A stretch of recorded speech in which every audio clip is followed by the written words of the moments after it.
Rekan-rekan Akademia, apa kabar? Saya Usep Suhud dengan video baru. Kali ini gegara work from home ya, gegara study from home. Semua orang sepertinya berlomba-lomba untuk melakukan banyak hal melalui online, termasuk dosen. Nah ini saya akan memperlihatkan bagaimana saya membimbing mahasiswa, membimbing mahasiswa lewat Google Classroom.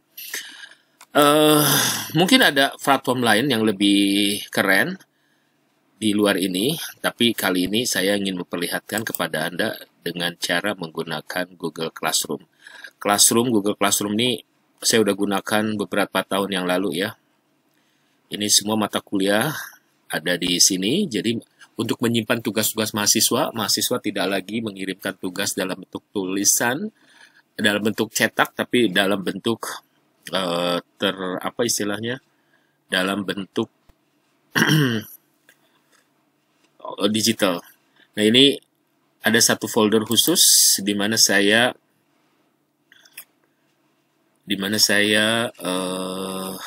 membimbing mahasiswa ini dari S1 sampai S3. Ini saya bagi, ada konsultasi 1, 2, 3, 4, 5, dan seterusnya ya. Ini karena sebelumnya saya lebih banyak ke tatap muka untuk bimbingan, tapi kali ini karena kasus corona ini membuat kami semua dosen harus berpikir bagaimana membuat komunikasi yang efektif, tapi tanpa tatap muka gitu ya, agak berat. Well, di sini saya pengen memperkenalkan nih mahasiswa-mahasiswa saya yang terdaftar di sini ada 16. 16 ini banyak loh. Seharusnya kalau menurut aturan Dikti itu hanya maksimum 10. Tapi ini 16 nih karena ada catatan ada beberapa mahasiswa tahun lalu yang nggak lulus, yang kemudian terakumulasi di semester ini. Satu.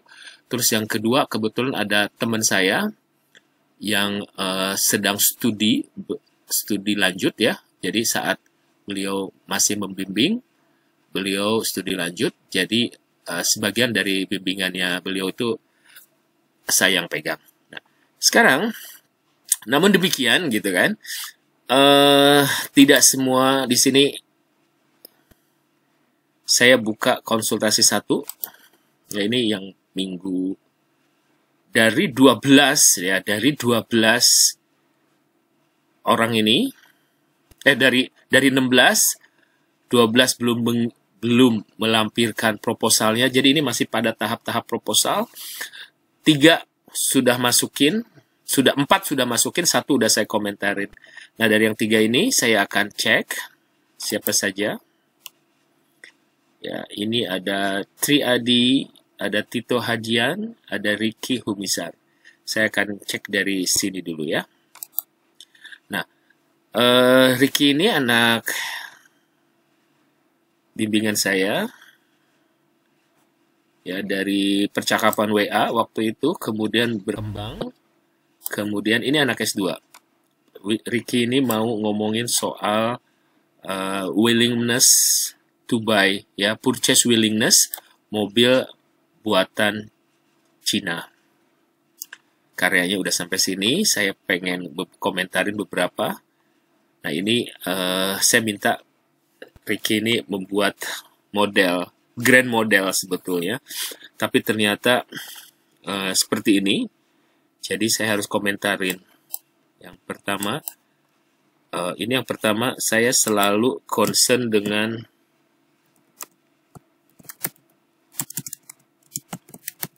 lampirkan daftar pustaka. Oke. Yang kedua, gunakan Mendeley untuk menulis citasi dan daftar pustaka. Jadi ini referencing manager yang saya wajibkan untuk seluruh mahasiswa bimbingan saya. Ini yang saya biasa ngelihat sekilas dulu seperti apa. Terus kemudian dari kerangka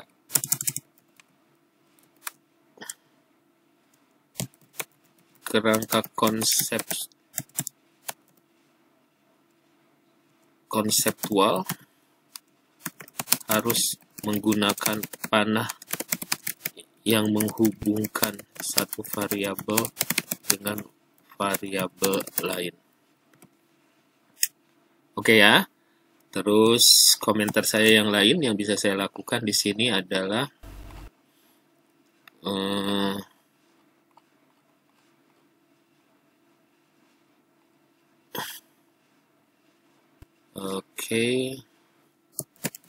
jangan membuat telaah pustaka dulu sebelum model penelitian ditetapkan. Udah, sementara itu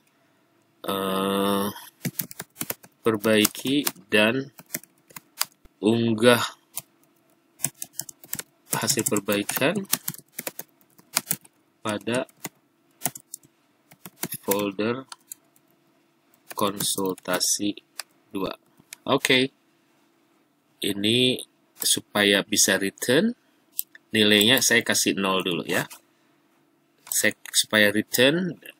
Supaya kalau return itu artinya mahasiswa bisa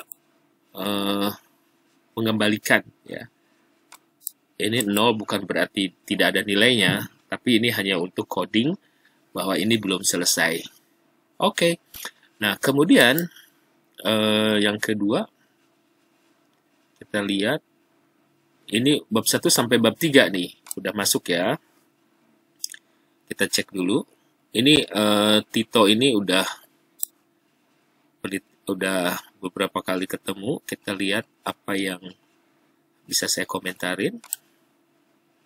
Saya suka nggak sabar pengen lihat ke belakang dulu, memastikan apa yang ditulisnya benar. Dari sini terlihat ya bahwa yang bersangkutan ini sudah menggunakan ya udah rapi. Seperti biasa saya kasih 0 dulu. Cek daftar pustaka, judul artikel, buku, tidak boleh huruf kapital semua.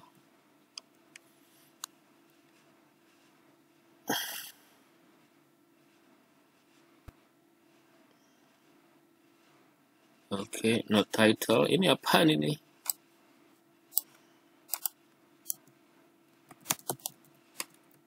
Cek daftar pustaka.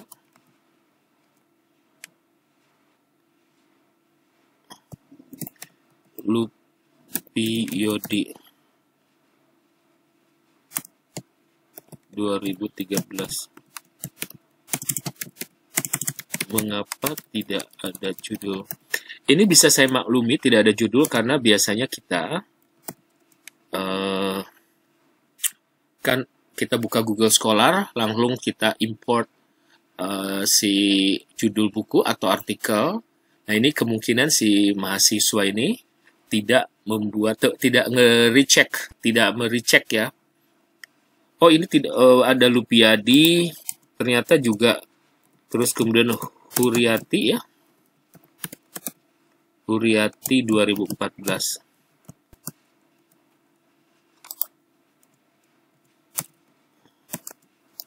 Nih, Huriati juga dia nggak pakai title. Ini kemungkinan bisa terjadi. Terus this is a kind of problem.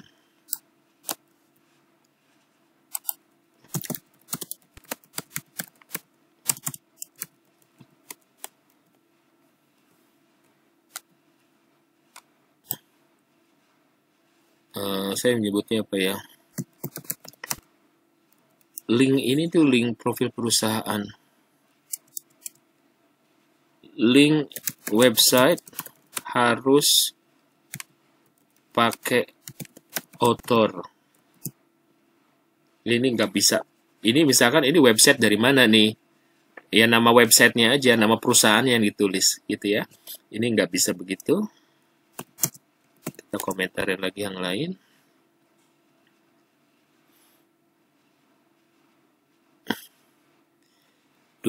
Si Harry ini 2000 ya, mungkin itu yang terakhir. Arya Dita juga. Ya ini juga nggak boleh yang besar, nggak boleh huruf besar semua. Oke, kita cek yang lain. Uji hipotesis. Dia akan menggunakan 155. Uji hipotesisnya pakai apa?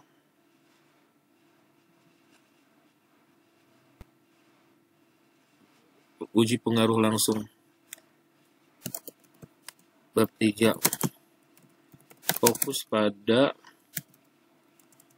pengujian pengaruh langsung saja, ya. Menguji pengaruh tidak langsung ini tidak perlu.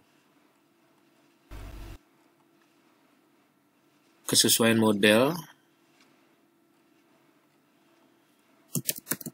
Bab 3. Uji kesesuaian model sama dengan uji hipotesis. Jangan keduanya ditulis. Oke. Dia pakai SAM. Terus kemudian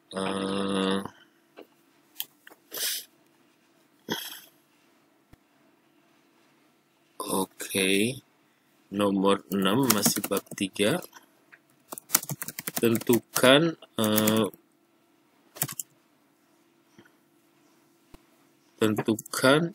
akan menggunakan software apa untuk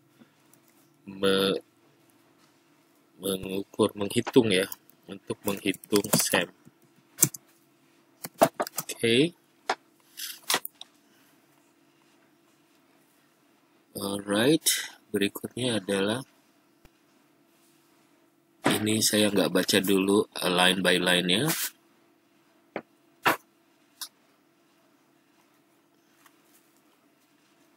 Oh, oke. Masih bab 3. Uji validitas dan uji reliabilitas dipisah. Dibuat subjudul terpisah. Oke.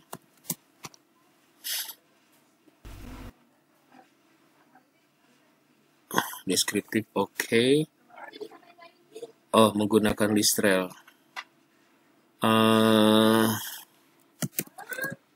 Bab 3. Alat analisis data ditulis di bagian paling bawah. Gunakan Amos,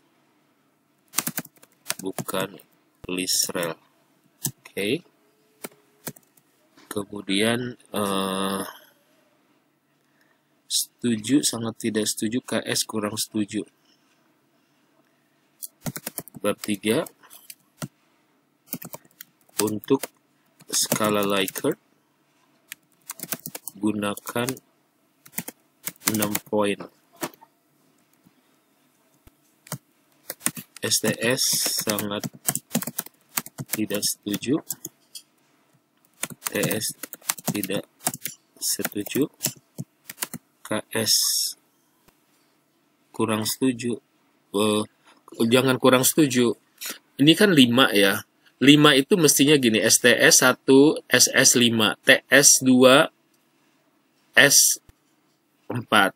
Nah, tengah-tengah tuh harusnya netral, bukan kurang setuju. Kalau di sini kurang setuju, di sini harus ada kurang tidak setuju. Saya sarankan menggunakan 6 ya, jadinya.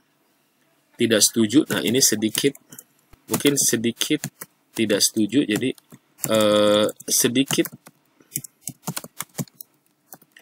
sedikit tidak setuju, baru sedikit setuju.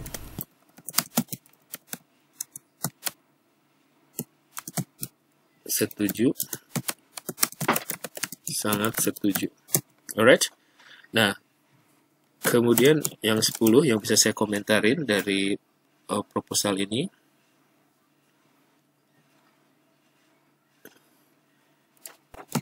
hindari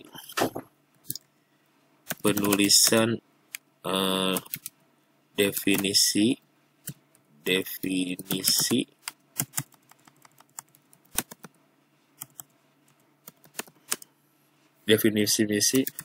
metode penelitian. Misalnya, data primer adalah kuesioner merupakan dan populasi adalah dan seterusnya. Ya, itu pekerjaan yang sia-sia. Nah, di sini ada kepuasan, ada loyalitas pelanggan. When I need to make a purchase, this website is my. Ketika saya perlu melakukan pembelian, jadi adalah pilihan pertama saya. Ini saya nggak begitu setuju biasanya menggunakan merek, ya, menggunakan nama merek. Tapi untuk saat ini saya abaikan dulu. Ya, saya abaikan dulu.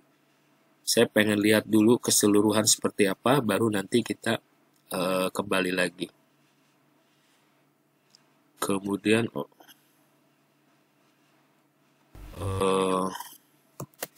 masih bab 3,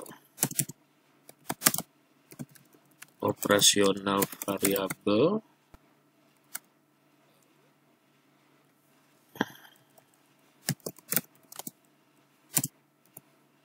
Untuk operasional variabel, tambahkan definisi dari variabel yang akan digunakan dalam penelitian ini yang telah, dan ini ya, definisi harus diadaptasi ke topik penelitian. Misalnya, kan dia menggunakan kualitas layanan. Misalnya, kualitas layanan adalah bla bla bla bla bla. Jadi adalah misalkan kualitas yang diberikan oleh toko daring yang dirasakan oleh konsumen, misalkan oleh pembeli, misalnya ya, seperti itu. Jadi harus ada adaptasinya, disesuaikan dengan penelitian kita gitu, disesuaikan penelitian. Nah, ini nih, menurut variabel bebas adalah, nah, ini nggak perlu. Ini juga sama, nggak perlu. Jadi langsung aja, variabel bebas dalam penelitian ini adalah A, B, C, gitu kan. Adalah misalnya persepsi harga, adalah persepsi kualitas layanan, adalah kualitas desain web. Misalkan kayak gitu, disebutkan aja langsung.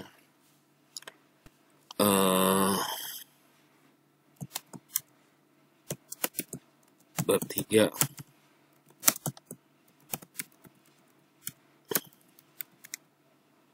Independen. Langsung tulis saja apa variabelnya ya.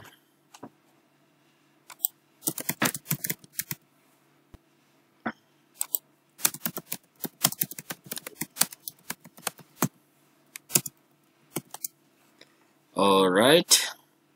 Teknik kumpulan data. Ini juga sama nih, nggak perlu. Langsung teknik pengumpulan data.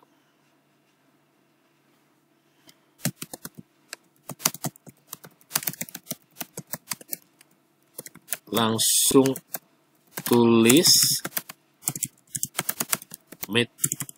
teknik apa yang akan Anda gunakan. Kemudian sama juga ya, yang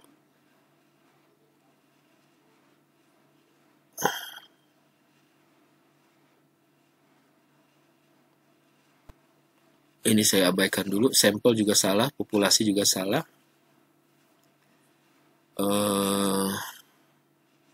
Nggak perlu pakai ini ya. Alright.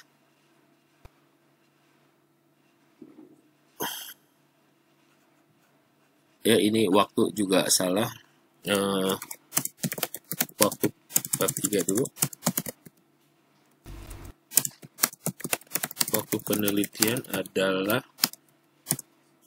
waktu ketika kuesioner disebarkan. Alright. Saya kirimkan dulu biar ada perbaikan. Oh, oke. Ini 0, bahwa ini belum selesai. Saya tambahkan dulu perbaikan proposal untuk berikutnya. Unggah ke folder konsultasi 2 ya. Dari sini kita bisa melihat kronologis nanti bagaimana proses ini terus berlanjut. Oke, ada berapa kali yang bersangkutan melakukan konsultasi. Alright, kurang lebih begitu cara saya membuat cara saya membimbing mahasiswa lewat Google Classroom. Mudah-mudahan menginspirasi, dan mudah-mudahan rekan-rekan mahasiswa yang saya bahas barusan tidak keberatan dibahas seperti ini, karena tujuannya kan ini untuk edukasi ya. Sampai ketemu lagi pada video saya yang lain.